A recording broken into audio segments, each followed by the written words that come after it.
나가란 말이야. 앞으로 나가라고 앞으로.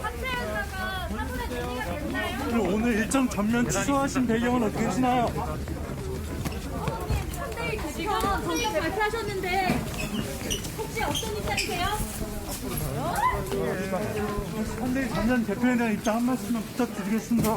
후보님 지지율 하락도 영향을 미쳤습니까? 조심하세요. 선대위 개편에 지지율 하락 영향 미쳤을까요? 한마디도 안 했어. 아, 너무들 미심해, 진짜. 너무 그냥 처음부터 이거는 아예 묻지 말라는. 아니 뭐 그런 건 아니고요. 네. 저희가 입장 정리해서 설명드리겠습니다. 양해 부탁드리겠습니다. 입장 정리해서 대표하시나요? 뭐 저희가 저도 좀 올라가서 또 협의를 좀 해봐야 되는 상황이라요. 올라가서 또 알려드릴 거 있으면 알려드리고 저도 지금 올라가 봐야 좀 아는 상황이지 않습니까? 알겠습니다. 네, 좀 양해 부탁드리겠습니다. 여기 좀 뭐 이렇게 들어오실 때 좀 그렇게 좀 또 혼란 좀 들었던 점 양해 부탁드리겠습니다. 새해 벽두 국민의힘 선대위가 요동치고 있습니다. 지금 국민의힘 선대위에 도대체 무슨 일이 일어나고 있는 걸까요? 오늘 하루 상황을 좀 정리를 해보겠습니다. 아침에 윤석열 후보 행사에 참석을 했었는데 그때 몇몇 사람들이 사퇴한다 그런 얘기가 나왔습니다. 일단 신지혜 새시대 준비위원회 수석 부위원장인가요? 사퇴한다고 하고 그리고 또 권성동 사무총장도 사퇴하겠다고 하고 그러면서 김종인 총괄선대위원장이 선대위 완전히 바꾸겠다 그런 얘기를 했습니다.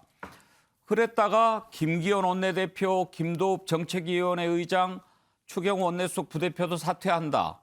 책임지겠다. 완전히 새로 짜겠다. 김한길 새시대 준비위원회 위원장까지 사의를 표명했습니다. 윤석열 후보 남은 오늘 일정을 모두 잠정 중단하고 이제 김종인 위원장과 얘기를 나눈 것 같은데 그러면 완전히 뭔가 새로운 김종인 총괄선대위원장 체제로 새로 선대위가 다시 짜질까 이런 예상을 했습니다만 오후에 이런 뉴스가 나왔습니다. 김종인 총괄선대위원장을 비롯해서 선대위 모든 사람들이 다 사퇴하기로 했다. 윤석열 후보에게 전했다. 이런 얘기가 나왔습니다. 그래서 그러면 김종인 총괄선대위원장 중심의 선대위가 새로 짜지는 게 아니고 윤석열 후보 중심의 선대위가 새로 짜지는 모양이구나.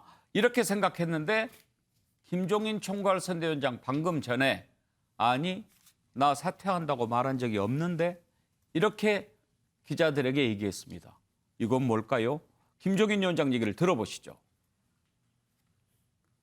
다 수용하시는 입장이세요? 일단 지금 진행된 과정에 관련해서 얘기를 갖다 했으니까 지금 후보로서는 지금 갑작스럽게 자기 그런 얘기를 갖다 들었기 때문에 조금은 좀 심정적으로 괴로운 것 같은데 아마 오늘 저녁이 지나고 나면은 아마 정상적으로 가지 않겠나 이렇게 생각해요. 이상일 국민의힘 윤석열 후보 상근 보좌역이 나와 계시니까 먼저 이상일 보좌역에게 물어보겠습니다. 현재 진행이 어디까지 되고 있는 겁니까? 헷갈립니다. 예, 저도 일단 김종인 총괄위원장과 윤석열 후보 간의 만남이 1월 1일, 1월 2일 그리고 오늘도 계속 있었거든요. 이제 두 분 사이에 선대위를 이제 개편하는 것과 관련해서 상당 폭의 개편에 대한 합의는 있었던 걸로 알고 있고, 그런데 오늘 상황은 아마 좀 더 큰 폭으로 이렇게 가는 그 방향으로 가닥이 잡힌 것 같습니다. 그래서 그와 관련해서 윤석열 후보와 김종인 위원장이 오후에 또 만나셨던 것 같고, 예.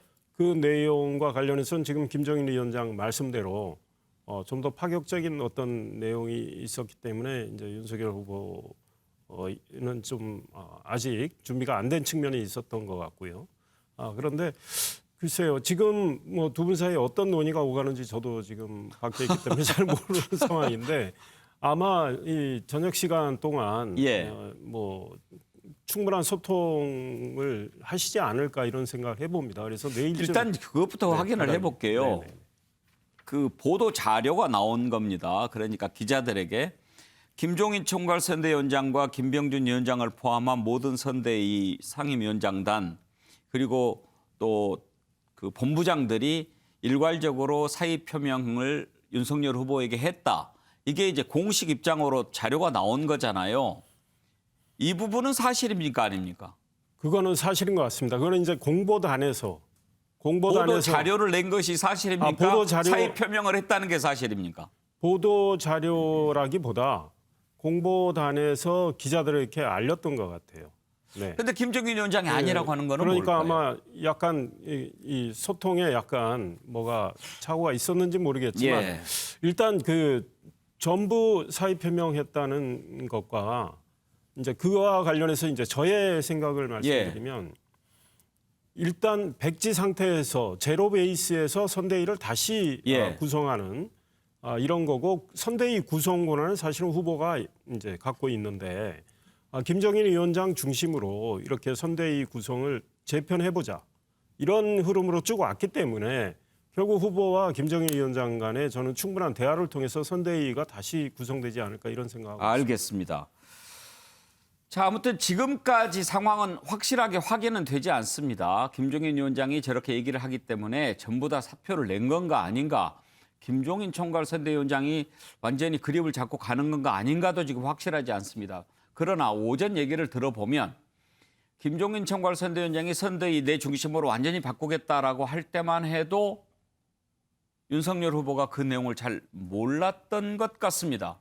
방금 전에도 김종인 위원장 뭐 윤석열 후보가 몰라서 뭐 조금 마음이 불편한 점은 있었겠지만 그런 얘기를 했는데 기자들이 윤석열 후보에게 물어봤을 때도 윤석열 후보 아무 얘기하지 않고 그리고 왜 윤석열 후보한테 안 알려줬습니까? 라고 하니까 김종인 위원장이 했던 발언을 한번 들어보시죠. 그러면서 한번 더듬어 보죠. 다 수용하시는 입장이세요? 일단 지금 진행된 과정 관련해서 얘기를 갖다 했으니까 뭐 지금 후보로서는 지금 갑작스럽게 자기 그런 얘기가 다 들었기 때문에 조금은 좀 심정적으로 괴로운 것 같은데 아마 오늘 저녁이 지나고 나면은 아마 정상적으로 가지 않겠나 이렇게 생각해요.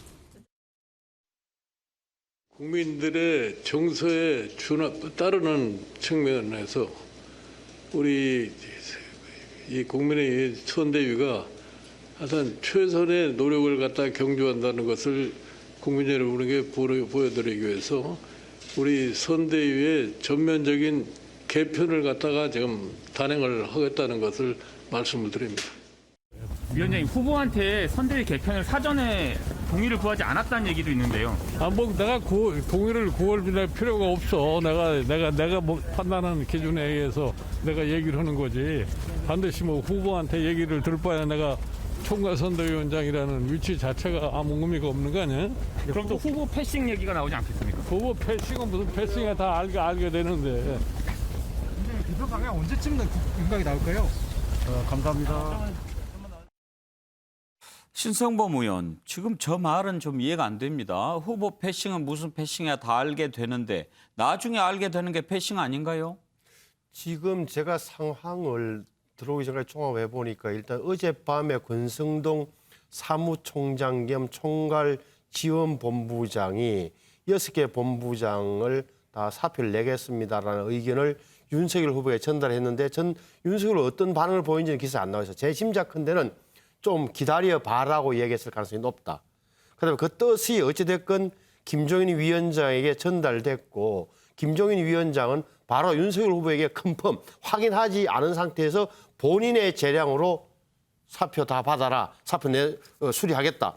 이렇게 된 거라고 짐작이 되고 현재 상황은 정확히 말하면은 원내 지도부 김기현 원내대표, 김도읍 정책위 의장, 추경호 원로 수석 부대표는 의원총회장에서 사의를 표명한 거예요. 예. 의원들은 말렸지만 그만두겠다 하기 때문에 다시 원내대표를 뽑아야 되는 상황이다. 또 하나는 상임위원장 김병준 상임위원장 그리고 새시대 준비의 김한길 위원장은 사표를 냈다까지는 정리가 된 것 같아요. 예. 근데 말씀하신 핵심 김종인 위원장은 어떻게 되냐? 제가 볼 때 의원총회에서 참석하셨다니까 의원들의 압박은 거셌을 것 같아요. 누가 책임을 져야 되는데 어떻게 할 거냐? 그래서 거기서 혼선이 온 것 같은데 김종인 위원장의 말인즉슨 결국 누군가는 수습을 해야 되는데 자기하고 그 김종인 총괄 선대위원장과 후보가 할 수밖에 없다. 그래서 자기는 사표를 안 냈다는 취지로 들려요. 그렇게 예. 되면은 사표를 낸 거는 뭐냐? 누구한테 내느냐? 후보한테 내는 거예요. 예. 그 김종인 위원장한테 내는 게 아니라니까요.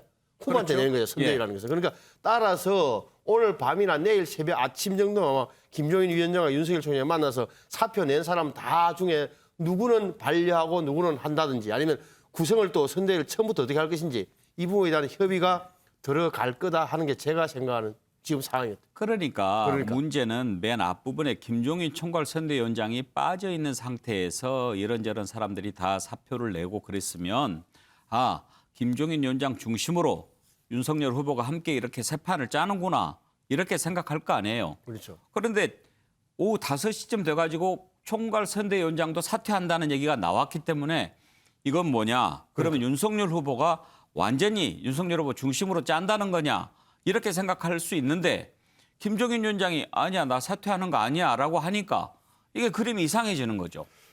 지금 약간 혼선이 생기는 거죠. 그러니까 지금 공보단에서 기자들한테 보낸 것에 의하면 김종인 위원장도 사의를 표명했다. 일괄 사표다라는 걸 했는데 지금 본인 이야기 김종인 위원장이 아니라고 하니 본인 입장이 더 무슨 뭐라 그러면 좀 사실관계 더 근접하다고 봐야 되지 않겠어요. 그러니까 제가 원래 수습의 주체를 본인과 후보 둘로 상정한 김종인 위원장의 생각 아닌가 싶어요. 그 정도밖에 제가 설명할 수 있는 정보가 없어요. 아니 뭐 이상일 보좌역도 정확히 모르는데 뭐 신성범 의원이 어떻게 더 잘 알겠습니까? 그런데 오늘 있었던 일들을 한번 쭉 보면 도대체 지금 어떤 일이 벌어지고 있는지 가닥을 잡을 수 있을지도 모르겠습니다.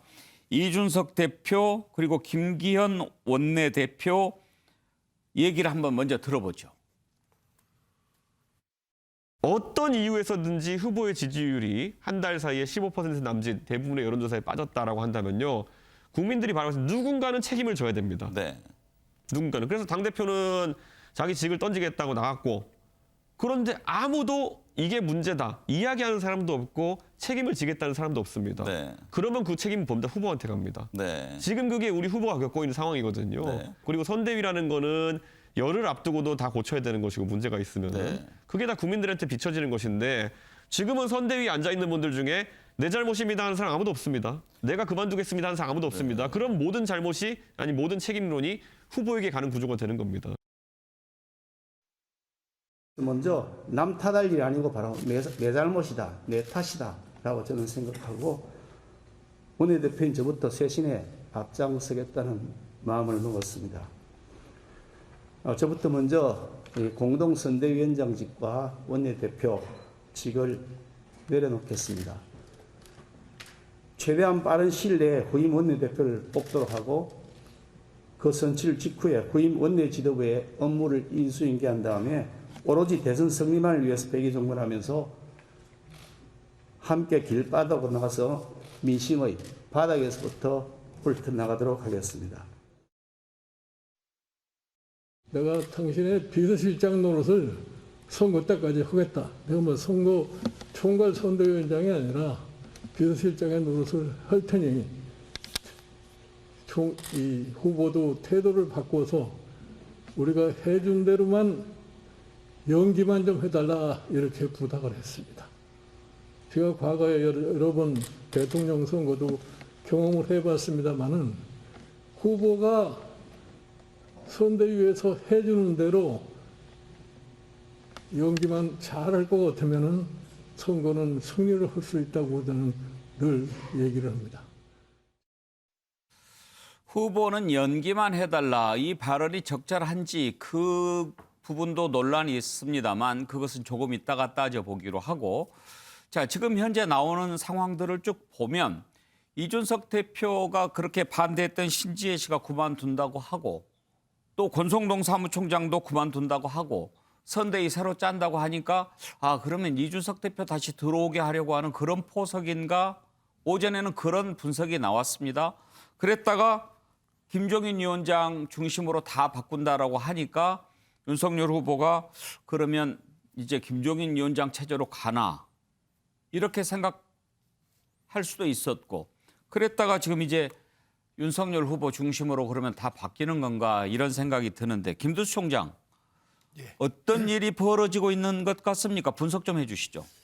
아무튼 뭐 총체적 난국에 빠진 건데요. 결정타는 이 연휴에 여론조사 11군데 중에 10곳이 이재명 후보가 앞서고 나머지 한 곳만 윤석열 후보가 앞선 이 이제 충격적 사실이 이제 드러나니까 이런 이제 일이 벌어졌다고 보고요. 오래전부터 준비해왔던 건 아닌 것 같고 소위 선대위 쇄신을 이준석 대표는 계속 이야기해왔거든요. 지금까지 그걸 무시하고 이야기를 안 들었는데 결과적으로는 이준석 대표가 낸 처방으로 가고 있는 겁니다. 그래서 지금까지 제가 볼 때는 윤석열 선대위가 좀 젊은 사람 표현으로 하면 꼰대 선대위를 넘어서지 못한 것 같고요. 옛날 방식의 선거운동에 빠져 있었고 이런 그 선대위의 어떤 난국과 동시에 뭐 가장 결정적이고 본질적인 문제는 후보의 리더십이죠. 후보의 자질 그리고 후보의 준비 정도 이런 게 약화되다 보니까 이런 일이 벌어졌고 제가 이 진단을 한다면 결국 후보가 중심이 돼서 짜든지 아니면 김종인 총괄이 중심이 돼서 짜든지 아니면 이준석 당대표가 다시 짜든지 이 세 가지 중에 하나인데 만약 선거에 승리하려고 한다면 이준석 당대표 중심으로 완전히 다시 짠다면 그나마 가능성이 있고 이 앞에 두 사람은 지금까지의 과정에서 봤을 때는 낡은 리더십과 과거의 방식의 선거운동에 빠져서 결코 쇄신을 하지 못할 거라고 봅니다.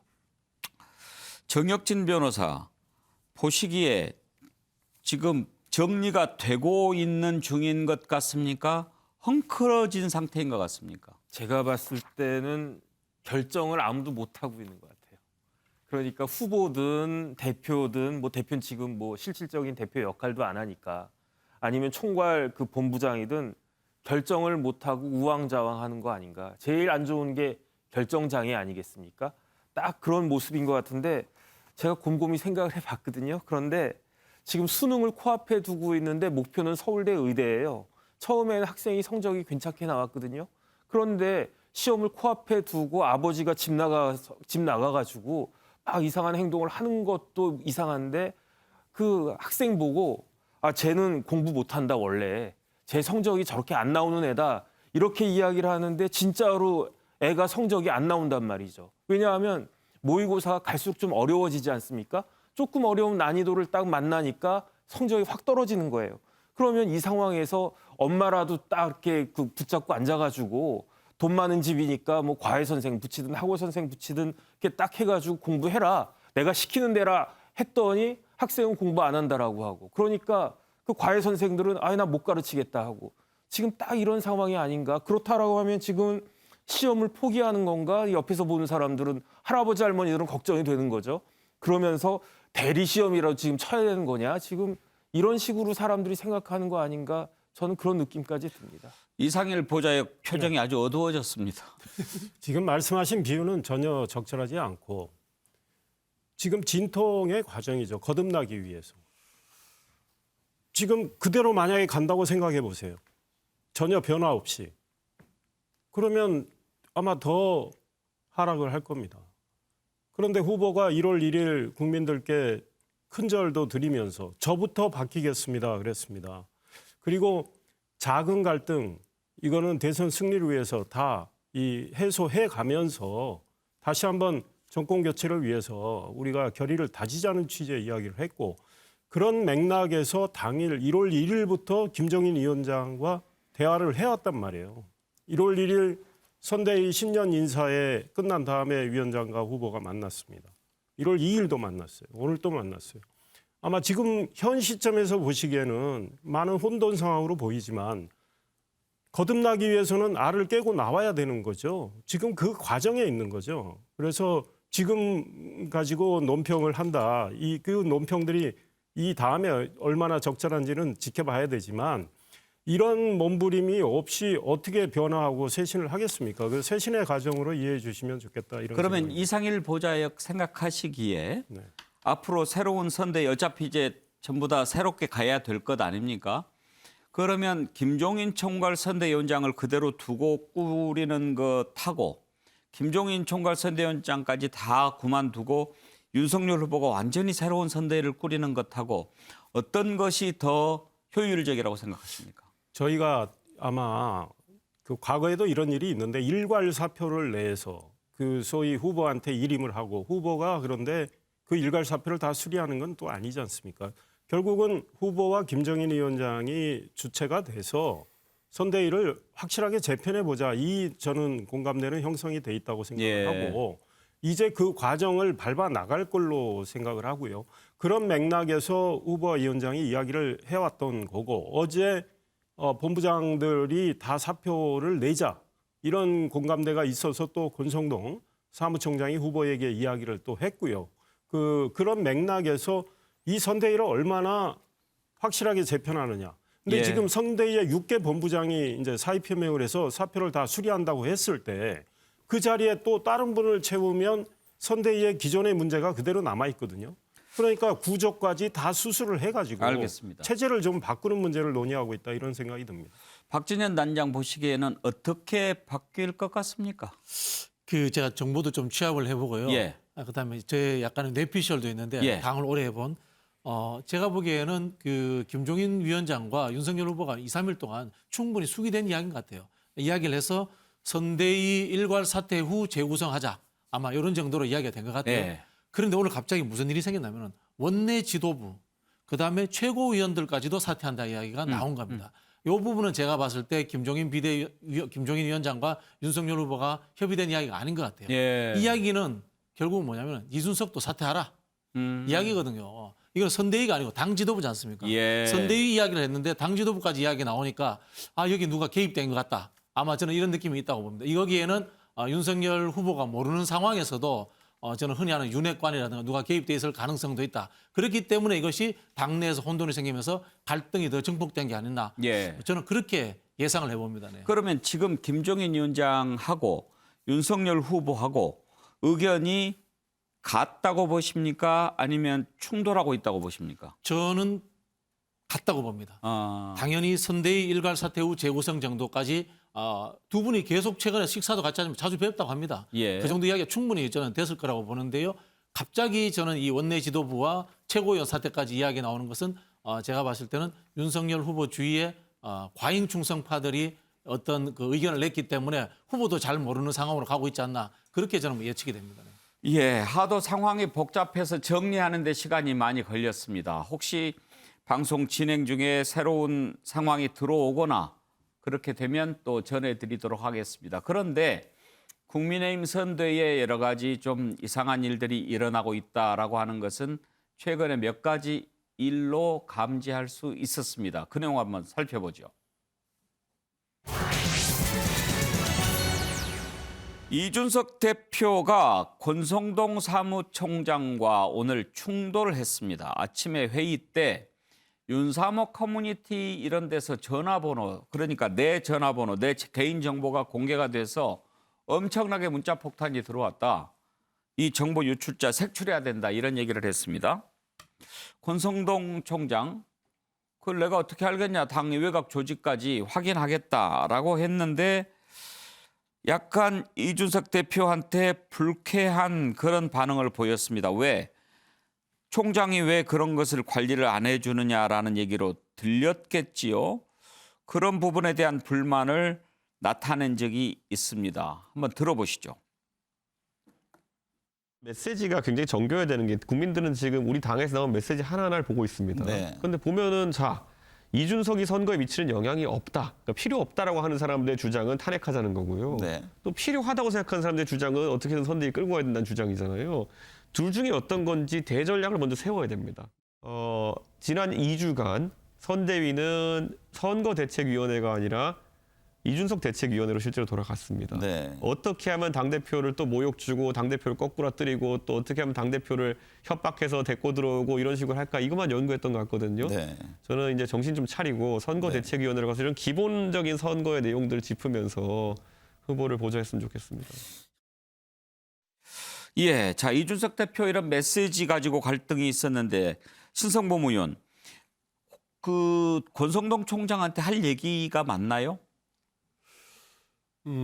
그러니까 저기에는 전사가 앞 역사가 있는 것 같아요. 그러니까 단순한 본인, 그러니까 이준석 대표의 전화번호뿐 아니라 뭔가 이렇게 부모님의 재산 관련 서류나 본인의 이런 게 다 노출됐다는 징후가 있는 것 같아요. 그러니까 다시 말하면 본인이 그 공천 신청할 때 낸 서류에선 나간 거라고 의심을 하는 것 같고, 근데 지금 권성동 총장 입장에서도 뜬금없는 지적일 수도 있겠죠. 어찌됐건 한 발 물러섰다 그랬는데 사실관계를 저는 잘 모르겠어요. 떠나서 어찌됐건 저 부분은 이른바 윤핵관과 이준석 대표 간에 보이지 않던 저 신경전이 결국은 당 공식의 석상에서 터진 걸로 봐야 되는 거죠. 그러니까 우리 흔히들 이런 거잖아요. 이준석 대표 입장에서 굳이 보자면 윤석열 후보가 어떻게 보면 친한 사람, 편한 사람에게 둘러싸여 있고 그것을 윤핵관이라고 표현했던 것 같고 그 윤핵관이 힘을 갖다 보니까 선대위도 그런 사람 입맛에 맞게 비슷한 사람으로 꾸려졌다고 보는 이준석 대표가 있는 거고 또 윤석열 후보 측에서는 이런 거잖아요. 그러니까 그래도 당 대표가 모름지기 공동 상임선대위원장인데 당 대표로 할 일 안 하고 어떻게 해서 밖에 나가서 저렇게 이야기를 할 수 있느냐 이런 부분인데 저는 누구 편을 든다기보다 저는 항상 거듭 말씀드리지만 저게 이준석 대표의 말이 옳다기보다는 맞는 측면이 분명히 있어요. 뭐 논리적으로는 하나도 틀린 말이 없어요. 맞는 이야기인데 맞는 이야기로 바깥에 가서 저렇게 해야 되느냐는 점에서는 뭐 연배 차이도 있습니다만 굉장히 좀 납득하기 힘든 구석이 있었던 거예요. 지금은 이왕 이래 된 만큼 어차피 저는 윤석열 후보가 그다음 정치할 수 없어요. 그냥 선거니까 이준석 대표를 데리고 가야 선대위에 복귀시켜야 도움이 되느냐. 쉽게 당선되는데 조금이라도 표가 되느냐 안 되느냐. 그걸 기준으로 해서 좀 판단했으면 좋겠다. 예. 봐요. 그런데 이제 김두수 총장 이렇게 생각해 볼 수는 있을 것 같아요. 이준석 대표가 권성동 총장을 저렇게 이제 공격한 것은 사실 그 좀 이력이 있지요. 그 전에 조수진 단장하고 충돌이 있을 때도 안 말려줘. 그리고 또 뭐 계속적으로 여러 가지 공격이 있고 특히 최근에는 가세연이라는 곳에서 성상납 의혹 제기했잖아요. 이런 부분도 이준석 대표 쪽에서는 나를 뭔가 공격하기 위한 그런 것이 아닌가라는 생각을 할 법도 하잖아요. 네, 충분히 그 가능성이 있습니다. 그러니까 이게 가세연에서 성매매 의혹을 제기한 그 수사의 기록이 대전지검의 수사 어떤 뭐 자료실에 있어야 되는데 그게 이제 공개된 행태를 띄었다고 하니까 그런 오해를 할 수도 있고 앞에도 말씀드렸지만 아버지나 그 부모님 재산 변동이나 이런 거는 공천 서류 아니면 사실 뭐 개인이 확인할 수 없는 건데 이제 그건 사무총장이 책임이니까요. 사무총장한테 이야기하는 거라고 보고요.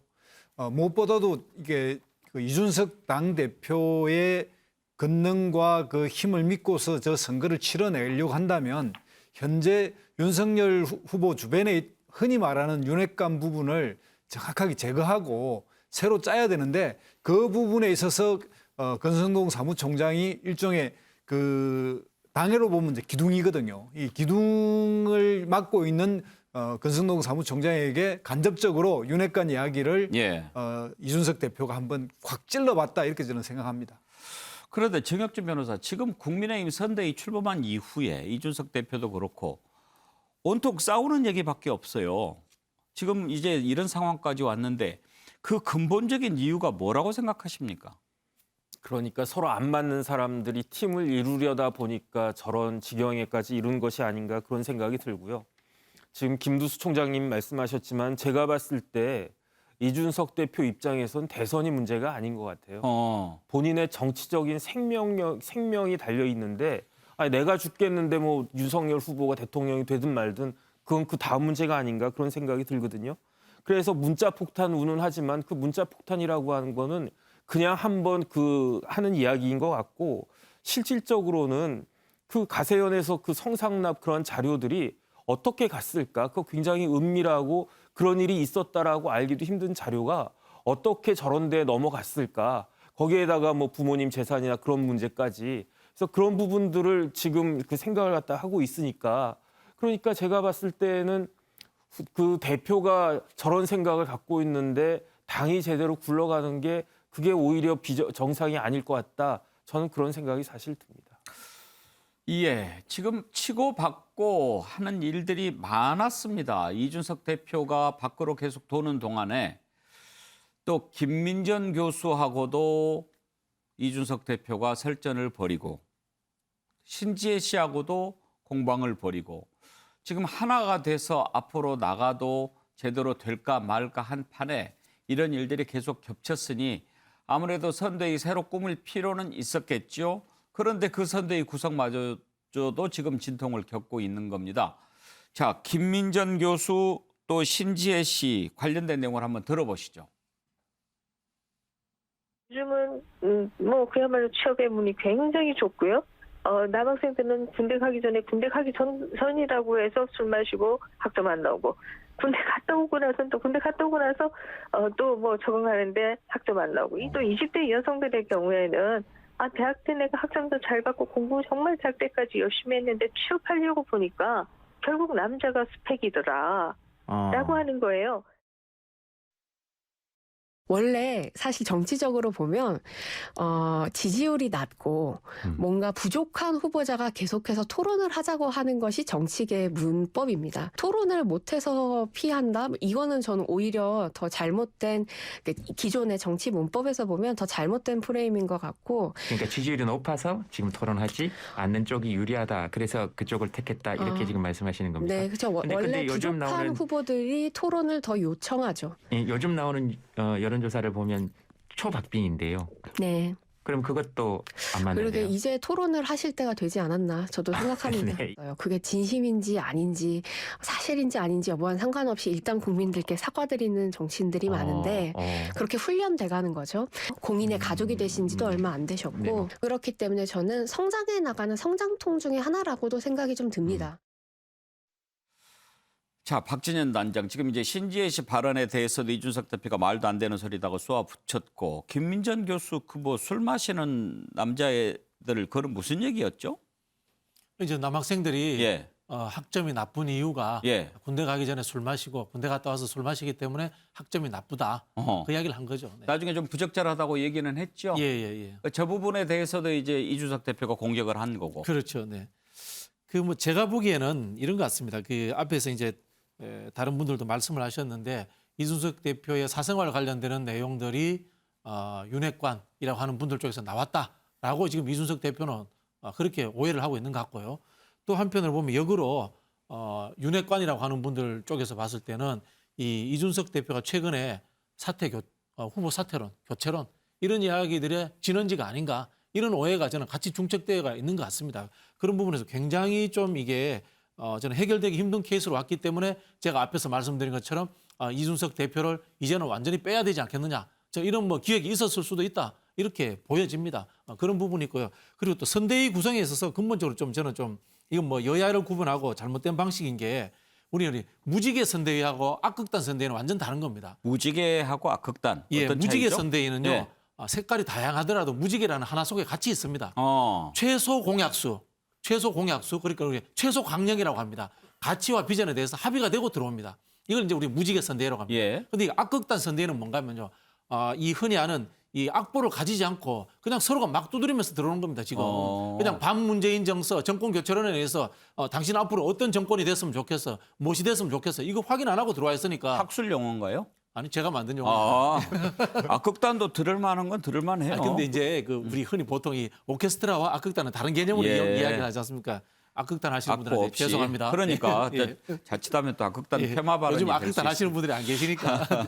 그런데 어쨌든 간에 아마 그런 부분에서 이 필연적인 아마 이 갈등 상황으로 가고 있다. 저는 그렇게 보여집니다.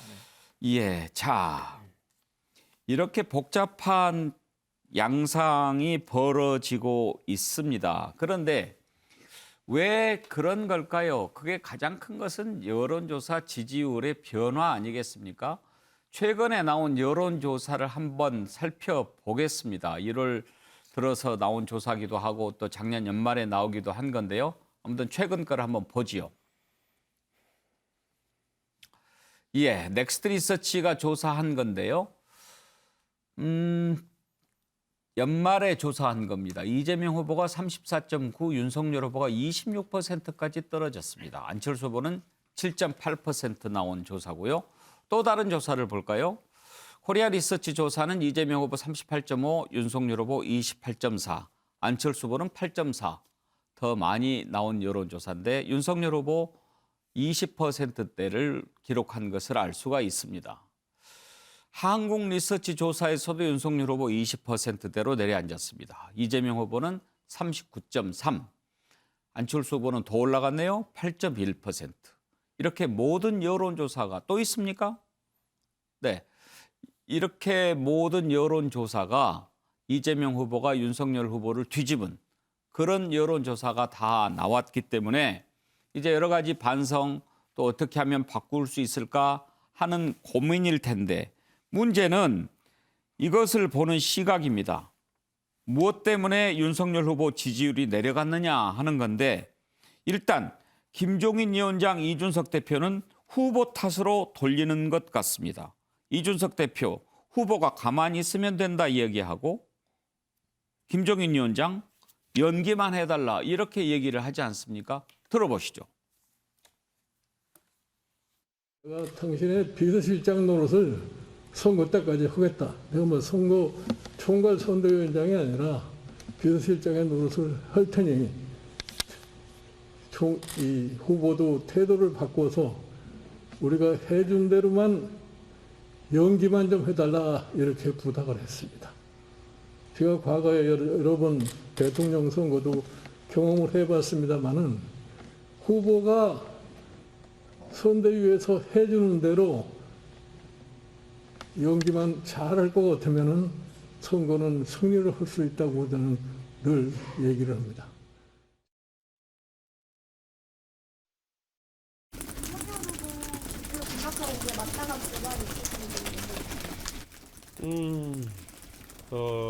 후보의 지지율이 최근에 좀 고전을 면치 못하고 있는 것은 저는 조금의 구조적인 문제가 작용했다 이렇게 보고 우리 후보의 노력을 뒷받침하는 당과 선대위의 어떤 전략 자체에 문제점들이 있었다 이렇게 판단합니다. 그렇기 때문에 우리 후보는 훌륭한 조력을 받으면은 당연히 국민들의 신뢰를 받는 후보이기 때문에 또 상당한 지지세를 수치상으로 회복할 수 있을 것이다. 그런 자신감이 있습니다. 예, 이준석 대표 저렇게 얘기하고 또 그런 얘기도 했습니다. 가만히 있으면 되는데 그런 얘기를 했는데 신성모 의원, 후보 때문에 지지율이 떨어진다. 그렇게 인식들을 하고 있는 것 같습니다. 그렇게 보십니까?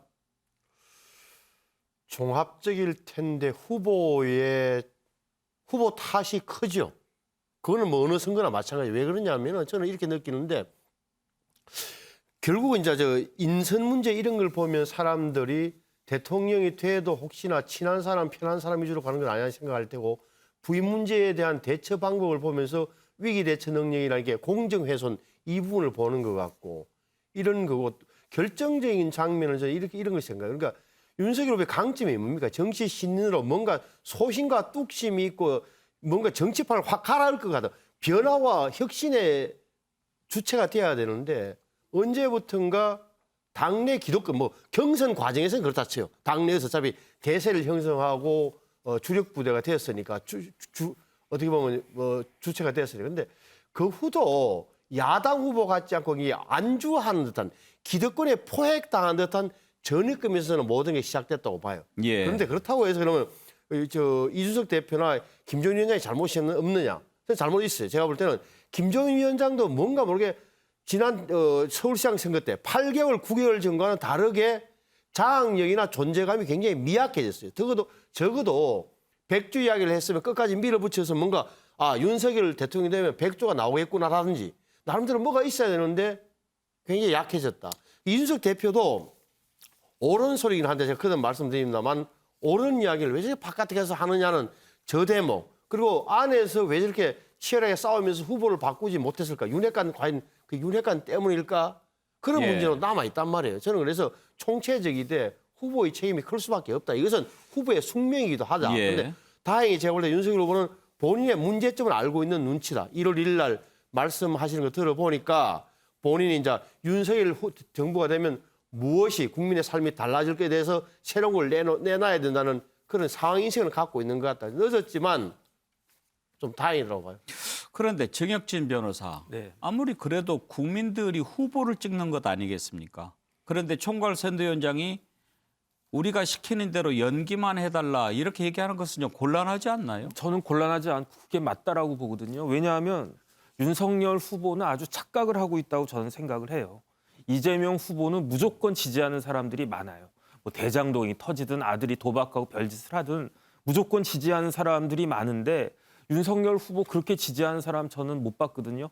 거의 못 봤거든요.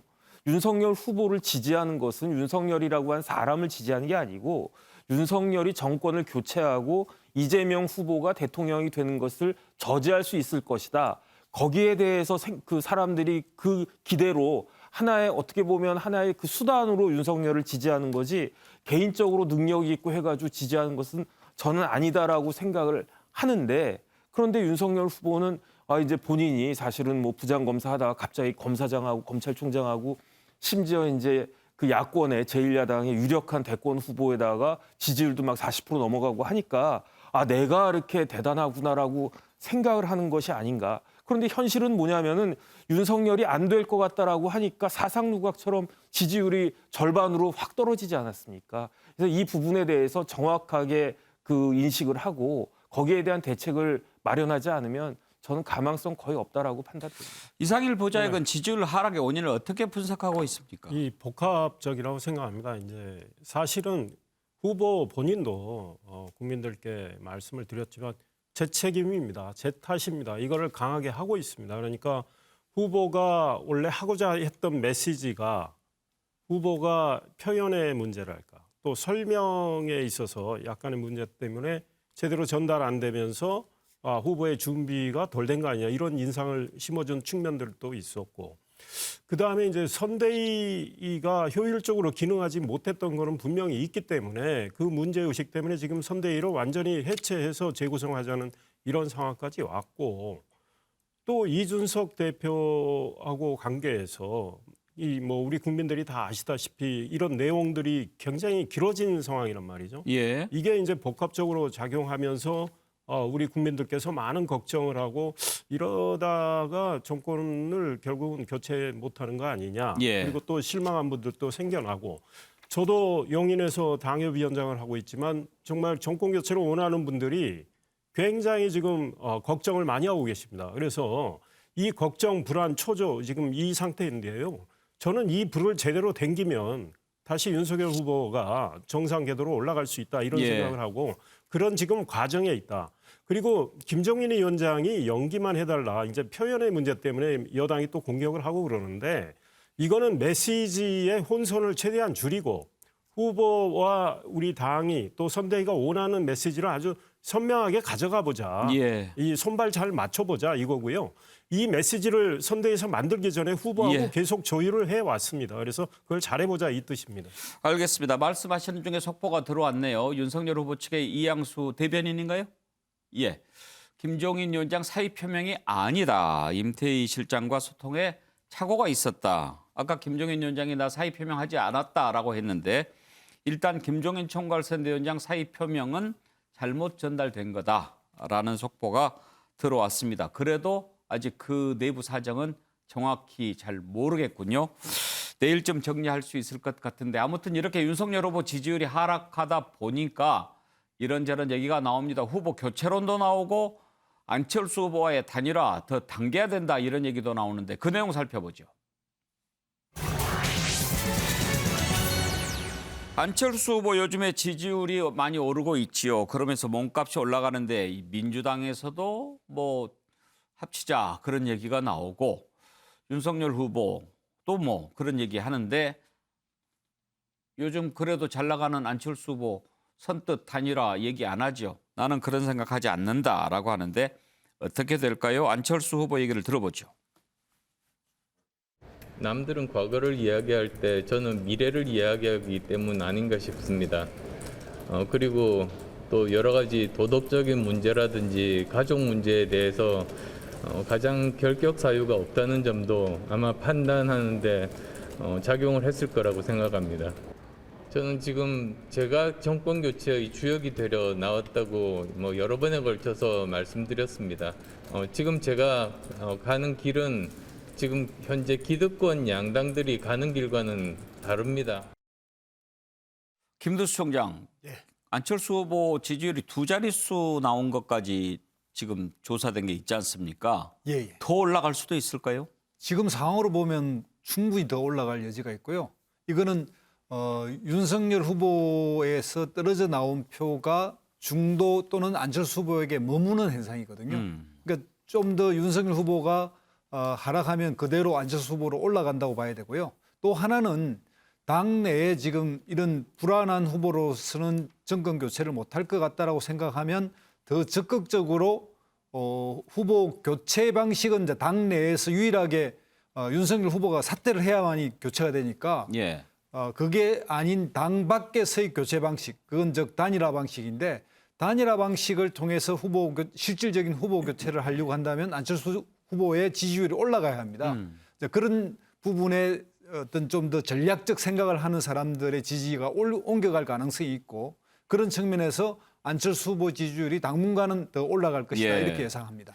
박진현 단장. 네. 초반에 윤석열 후보, 안철수 후보 간의 야권 후보 단일화 얘기 나올 때만 해도 완전히 안철수 후보는 종속 변수로 생각이 됐잖아요. 네네. 그러니까 이제 뭐를 좀 어느 정도 챙겨주면 우리한테 올 수 있을까 이런 정도 솔직히 그런 분위기 아니었어요? 그런데 그렇죠. 지금은 만약에 단일화 얘기 된다면 누구로 단일화 할지도 모르는 그런 상황까지 가고 있어요. 이제 안철수 후보의 지지도가 이제 더 올라야 이제 그런 상황이 온다고 보는데요. 저는 그 안철수 후보도 개인적인 한계가 있다고 봅니다. 사실은 지난 10년 동안 보여준 그런 이 새 정치를 내세웠지만 성과를 낸 게 아무것도 없습니다. 그리고 또 우리 한국 사람들이 신상품 좋아하잖아요. 그런 측면에서 현재 신상품 이미지도 없어졌고요. 다만 이제 여론에서 벗어나 있다 보니까 과거에 안철수 후보가 했던 행적들을 이제 기억하고 못하고 있는 거죠. 그게 다시 이제 떠오른다면은 저는 안철수 후보가 다시 이렇게 굉장히 올라간다거나 이런 건 좀 힘들 거라고 보여지고요. 또 하나 제가 말씀드린 것은 안철수 후보가 역대 단일화에서 다 실패했습니다. 본인이 못했습니다. 그건 뭐냐면요. 중도층에 있는 후보는 보수 후보나 진보 후보와 단일화를 했을 때 이 핵심 지지층이 강구하지 못하기 때문에 이기지 못하는 경향이 있습니다. 그런 부분에서 저는 당분간 좀 지켜봐야 된다 그런 생각입니다. 신성범 의원, 사실 김종인 총괄선대위원장은 안철수 고사작전 폈잖아요. 금방 정리될 거다 이런 거였는데 오늘 아주 신문에 재미있는 만평을 하나 봤어요. 안철수 후보가 계속 김종인 위원장 찾아다니면서 나한테 왜 그랬어요? 나한테 왜 그랬어요? 이러는. 사실 이제 김종인 위원장이 안철수 대표 별로 아닌 것처럼 이렇게 무시해서 사그라들게 하는 것은 어려워졌다고 봐야죠. 어려워졌죠. 그러니까 대표적으로 김종인 박사와 이준석 대표가 가장 안철수 후보를 값을 떨어뜨리는 나중에는 어째 될 값을 지금은 굉장히 낮춰놔야 나중에 협상이 된다는 기조였다면 지금은 좀 바뀌었고 김종인 위원장의 생각이 많이 달라진 후보에 달렸다. 저는 현실을 반영한 걸로 보고 저는 근데 지금은 타이밍의 문제다. 다시 말하면 만일에 윤석열 후보와 안철수 후보 간의 단일화 국민이 되더라 단일화 이야기는 좀 더 가야 된다. 구정 전후에서 이야기가 되는 게 양쪽 다 맞다. 안철수 후보도 쭉 지지도를 올려야 되고 윤석열 후보도 올려야 돼요. 안 그러면 안철수 후보처럼 빨리 들어갈 가능성이 높아요. 그 부분은 하나. 또 두 번째는 또 완전히 안철수 후보가 정권 교체로 넘어와서 100% 국민의힘과 단일화 할 거라는 것도 기정사실화하면 안 된다. 민주당에서 당기님이 커지고 있다. 그것은 이미 연정 이야기를 하고 정책연합회를 하는 걸로 봐서는 송영길 대표가 단순히 애더블론 띄우는 게 아니라 나름 대연정 우산을 나중에 이재명 후보가 들고 나오게 되면 안철수 후보도 흔들릴 가능성이 있다는 것도 염두에 둬야 돼요. 시간이 한 20초밖에 남지 않았는데 이상일 보좌에 혹시 안철수 후보랑 윤석열 후보 공감대가 좀 있나요? 이 윤석열 후보는 안철수 후보가 열심히 자기의 꿈을 실현하기 위해서 노력을 하는 것에 대한 평가를 하고 있고 지금 단일화 이야기는 서로 전혀 오가지 않은 상황이고요. 지금 이양수 수석 대변인이 발표했잖아요. 예. 김정인 위원장 사의 표명한 게 아니다. 그러면 김정인 위원장 중심으로 선대위가 꾸려지면 윤석열 후보가 다시 반등할 겁니다. 알겠습니다.